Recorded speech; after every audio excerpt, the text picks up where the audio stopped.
Part 2. Psychoanalysis and Familialism. The Holy Family. 1. The Imperialism of Oedipus. Oedipus restrained is the figure of the daddy-mummy-me triangle, the familial constellation in person. But when psychoanalysis makes of Oedipus its dogma, it is not unaware of the existence of relations said to be pre-Oedipal in the child, exo-Oedipal in the psychotic, para-Oedipal in others. The function of Oedipus as dogma, or as the nuclear complex, is inseparable from a forcing by which the psychoanalyst, as theoretician, elevates himself to the conception of a generalized Oedipus. On the one hand, for each subject of either sex, he takes into consideration an intensive series of instincts, affects, and relations that link the normal and positive form of the complex to its inverse or negative form, a standard model Oedipus, such as Freud presents in The Ego and the Id, which makes it possible to connect the pre-Oedipal phases with the negative complex when this seems called for. On the other hand, he takes into consideration the coexistence in extension of the subjects themselves and their multiple interactions, a group Oedipus that brings together relatives, descendants, and ascendants. It is in this manner that the schizophrenic's visible resistance to Oedipalization, the obvious absence of the Oedipal link, can be obscured in a grand parental constellation, either because an accumulation of 3 generations is deemed necessary in order to produce a psychotic, or because an even more direct mechanism of intervention by the grandparents in the psychosis is discovered, and Oedipuses of Oedipus are constituted to the second power. Neurosis, that's father-mother, but grandma, that's psychosis. Finally, the distinction between the imaginary and the symbolic permits the emergence of an Oedipal structure as a system of positions and functions that do not conform to the variable figure of those who come to occupy them in a given social or pathological formation. A structural Oedipus, 3+1, that does not conform to a triangle, but performs all the possible triangulations by distributing in a given domain desire, its object, and the law. It is certain that the 2 preceding modes of generalization attain their full scope only in structural interpretation. Structural interpretation makes Oedipus into a kind of universal Catholic symbol beyond all the imaginary modalities. It makes Oedipus into a referential axis not only for the pre-Oedipal phases, but also for the para-Oedipal varieties and the exo-Oedipal phenomena. The notion of foreclosure, for example, seems to indicate a specifically structural deficiency, by means of which the schizophrenic is of course repositioned on the Oedipal axis, set back into the Oedipal orbit in the perspective, for example, of the 3 generations, where the mother was not able to posit her desire toward her own father, nor the son, consequently, toward the mother. One of Lacan's disciples writes, "We are going to consider the means by which the Oedipal organization plays a role in psychoses. Next, what the forms of psychotic pre-genitality are and how they are able to maintain the Oedipal reference. Our preceding criticism of Oedipus therefore risks being judged totally superficial and petty, as if it applied solely to an imaginary Oedipus, and aimed at the role of parental figures, without at all penetrating the structure and its order of symbolic positions and functions. For us, however, the problem is one of knowing, if indeed that is where the difference enters in. Wouldn't the real difference be between Oedipus, structural as well as imaginary, and something else that all the Oedipuses crush and repress, desiring production, the machines of desire that no longer allow themselves to be reduced to the structure any more than to persons, and that constitute the real in itself, beyond or beneath the symbolic as well as the imaginary? We in no way claim to be taking up an endeavor such as Malinowski's, showing that the figures vary according to the social form under consideration. We even believe what we are told when Oedipus is presented as a kind of invariant. But the question is altogether different. Is there an equivalence between the productions of the unconscious and this invariant, between the desiring machines and the Oedipal structure? Or rather, does not the invariant merely express the history of a long mistake throughout all its variations and modalities? the strain of an endless repression. What we are calling into question is the frantic Oedipalization to which psychoanalysis devotes itself, practically and theoretically, with the combined resources of image and structure. And despite some fine books by certain disciples of Lacan, we wonder if Lacan's thought really goes in this direction. Is it merely a matter of Oedipalizing even the schizo, or is it a question of something else, and even the contrary? Wouldn't it be better to schizophrenize the domain of the unconscious, as well as the socio-historical domain, so as to shatter the iron collar of Oedipus, and rediscover everywhere the force of desiring production, to renew, on the level of the real, the tie between the analytic machine, desire, and production.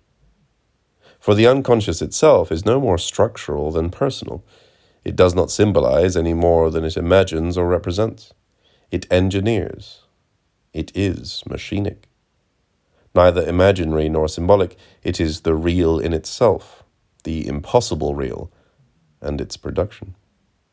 But what is this long history, if we consider it only during the period of psychoanalysis? It does not take place without doubts, detours, and repentances.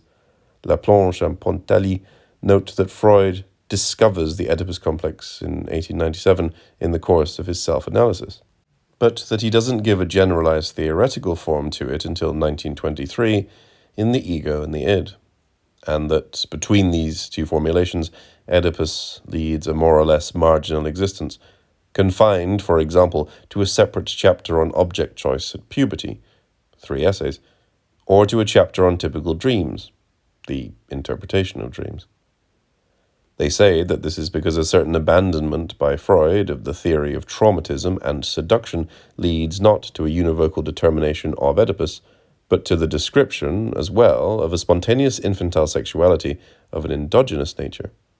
It is as if Freud never managed to articulate the interrelations of Oedipus and infantile sexuality, the latter referring to a biological reality of development, the former to a psychic fantasy reality. Oedipus is what all but got lost for the sake of biological realism.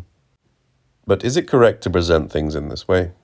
Did the imperialism of Oedipus require only the renunciation of biological realism, or wasn't something else sacrificed to Oedipus, something infinitely stronger? For what Freud and the first analysts discover is the domain of free syntheses where everything is possible, endless connections, non-exclusive disjunctions, non-specific conjunctions, partial objects and flows. The desiring machines pound away and throb in the depths of the unconscious. Irma's injection, the wolfman's tick-tock, Anna's coughing machine, and also all the explanatory apparatuses set into motion by Freud, all those neurobiologico-desiring machines. And the discovery of the productive unconscious has what appears to be two correlates. On the one hand, the direct confrontation between desiring production and social production, between symptomological and collective formations, given their identical nature and their differing regimes. And on the other hand, the repression that the social machine exercises on desiring machines and the relationship of psychic repression with social repression.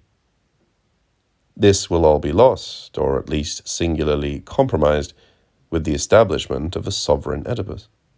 Free association, rather than opening onto polyvocal connections, confines itself to a univocal impasse.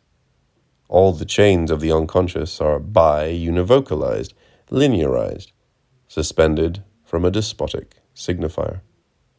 The whole of desiring production is crushed, subjected to the requirements of representation, and to the dreary games of what is representative and represented in representation.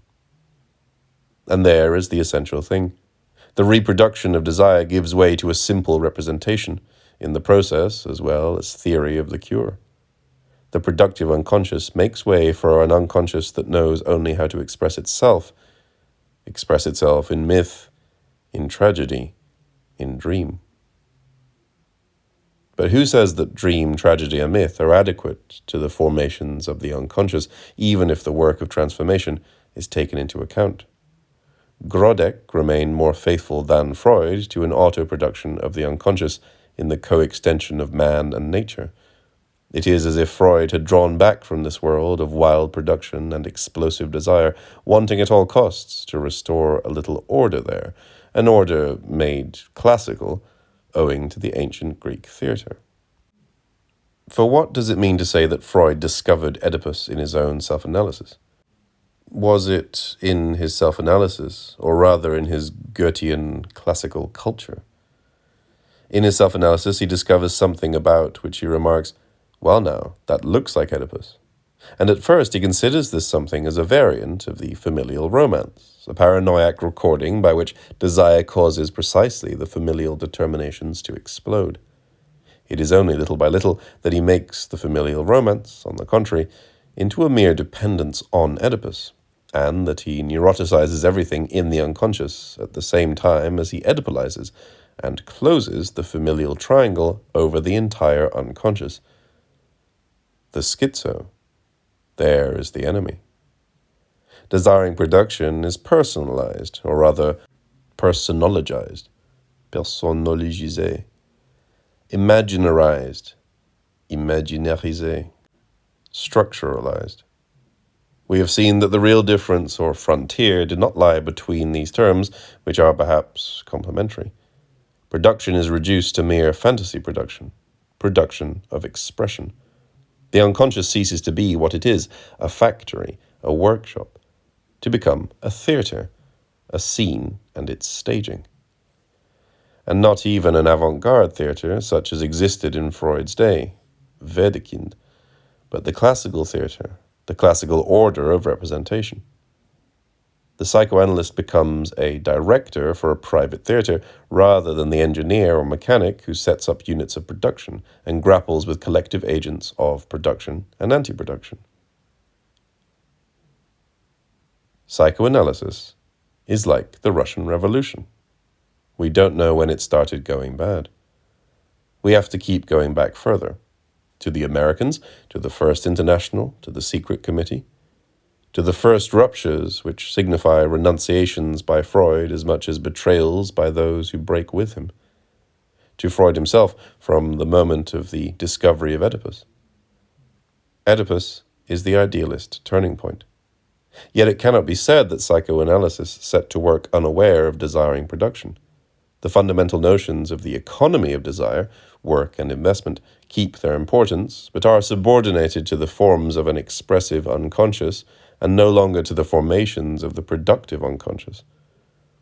The anedipal nature of desiring production remains present, but it is fitted over the coordinates of Oedipus, which translate it into pre-Oedipal, para-Oedipal, quasi-Oedipal, etc. The desiring machines are always there, but they no longer function except behind the consulting room walls. Behind the walls or in the wings, such is the place the primal fantasy concedes to desiring machines when it reduces everything to the Oedipal scene. They continue, nevertheless, to make a hellish racket. Even the psychoanalyst can't ignore them. He tends, therefore, to maintain an attitude of denial. All of that is surely true, but it is still daddy mummy. Over the consulting room door is written, "Leave your desiring machines at the door, give up your orphan and celibate machines, your tape recorder and your little bike. Enter and allow yourself to be Oedipalized." Everything follows from that, beginning with the untellable character of the cure, its interminable and highly contractual nature, flows of speech in exchange for flows of money. All that is needed is what is called a psychotic episode. After a schizophrenic flash, one day we bring our tape recorder into the analyst's office. Stop! With this insertion of a desiring machine, everything is reversed. We have broken the contract. We are not faithful to the major principle of the exclusion of a third party. We have introduced a third element, the desiring machine in person. Yet every psychoanalyst should know that underneath Oedipus, through Oedipus, behind Oedipus, his business is with desiring machines. At the beginning, psychoanalysts could not be unaware of the forcing employed to introduce Oedipus, to inject it into the unconscious. Then Oedipus fell back on and appropriated desiring production as if all the productive forces emanated from Oedipus itself. The psychoanalyst became the carrier of Oedipus, the great agent of anti-production in desire. The same history as that of capital, with its enchanted, miraculated world. Also at the beginning, said Marx, the first capitalists could not be unaware of